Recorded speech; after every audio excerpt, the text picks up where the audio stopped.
What's up you guys? So welcome back to another episode of Batang Marino. At natapos na nga ang ating mga paghihirap sa pag-rectify ng mga trouble noong ating winter season. Ngayon, back at sea na naman tayo sa ating normal na routine at normal na mga maintenance na gagawin dito sa barko. So for today's video guys, ipapakita ko kung ano ang aming mga ginagawa after makaalis ng puerto. Siyempre, hindi mawawala ang ating monthly drills at ating yung Sabado nights at ang ating pa-party. So bago tayo mag-voyage party guys ay magdi-drill muna kami. So as per SOLAS regulation guys, mayroon tayong mga monthly drills na ginagawa sa barko. So dito papakita namin kung paano mag-start ng ating emergency equipment tulad ng emergency generator. Ayun na nga, may kasabayan pa kaming isang barko de karera na this. Sir, good afternoon. So starting ng emergency generator, sir. So dito guys, explain ng ating mga batang marino kung paano mag-start ng ating emergency generator. So dito part siya ng ating emergency drill guys. So in-explain natin sa mga crew natin kung paano mag-start manually pag hindi nag-automatic start itong emergency generator natin. Yung train niya to, sir. So bubuksan lang daw pag nakastop. Kung close back, i-start niya na siya. Bago i-start, sir, dapat i-close niya na muna. Close mo na? I-start na ito. Sir, tanong, bakit dapat naka-close? Bakit daw naka-close? Sir, bakit kailangan naka-close, sir? Ano ka, sir, purpose yan, sir, yung moisture dyan sa exhaust na yan, mag-drain, sir. So, kasi lalabas yung exhaust dyan, sir, pag naka-open, pag-tap mo na siya. So, kailangan siya naka-open pag nakastop para yung moisture mag-drain din, sir. Tapos, starting niya, sir, 2 times ng starting. Dito, sir, manual, tapos manual doon, auto dito, sir. So, starting, first initial, sir, ilagay natin sa, i-start na natin, sir. Oh, listing! Listing! Stop! Manual, sir. 1. Tapos, sir, start.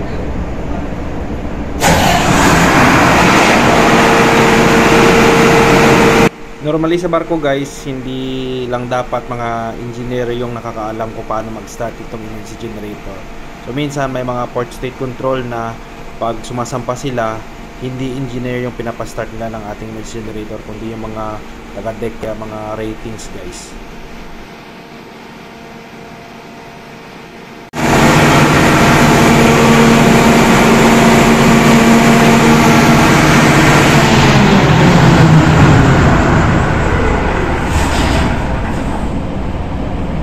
May 2 modes of starting yung ating emergency generator. So una, yung ini-start kanina gamit yung battery.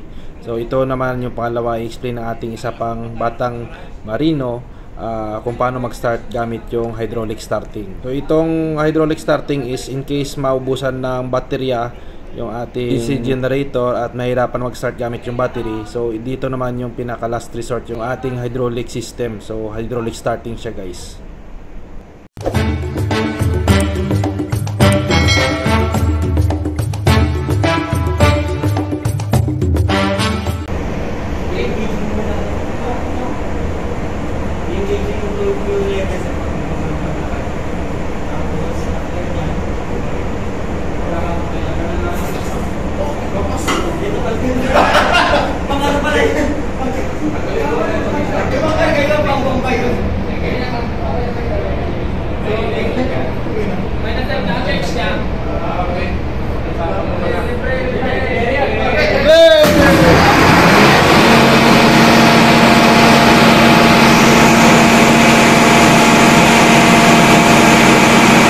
So weekly ito nating tinitest yung ating emergency equipment. At itong hydraulic ay dapat naka fully charged siya parati. So pag magamit, dapat ibalik sa standby recharge niya para anytime pwede magamit hydraulic starting. At syempre, kung hindi ka pa nakasubscribe sa ating YouTube channel, ay huwag mo itong kalimutan i-subscribe at i-hit ang notification bell para updated ka sa mga bagong uploads natin. Follow mo na rin ang ating FB page para sa mga karagdagang marino contents tulad nito. And so ito na nga guys, nagkakatuwaan na kami. So dito every voyage guys nagpapalaro si Kapitan. At syempre ito ay may pa-premyo guys gamit ng aming recreation allowance guys. So isa itong way para mawala yung stress ng mga crew sa barko and ma-promote natin yung crew welfare. At syempre sino ba naman ayaw ng mga palaro guys at pa-party.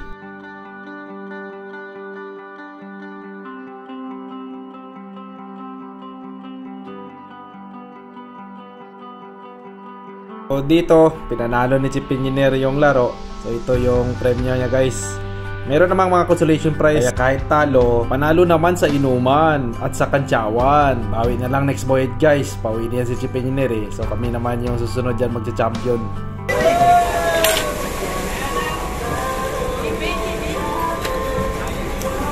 Massage chair! Massage chair!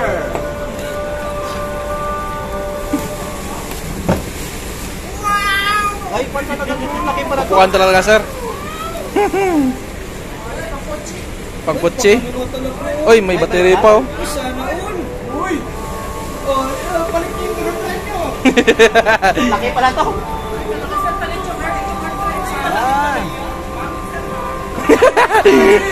Pagputsi pala to. Pagputsi nga, sir. Habang nagdadrive ka ba, nagmamassage ba?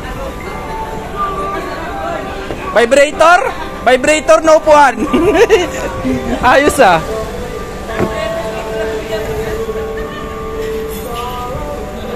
Parang may ano sir.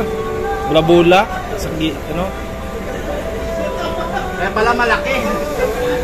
Ang potse pala to. Ayos sir. Sigurado kunin ng anak ko. Ang potse pala. Ito naman guys yung unboxing ng mga consolation prize. USB 2 gig yan guys, 2 gig.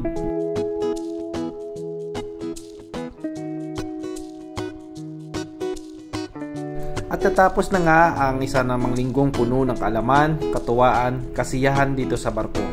Heto, bukas Lunes na naman guys, balik na naman sa bakbakan sa trabaho. Paulit-ulit hanggang matapos ang kontrata, makauwi ng safe at makapiling ang pamilya. See you guys on our next episode. Please don't forget to like and subscribe for more marino contents.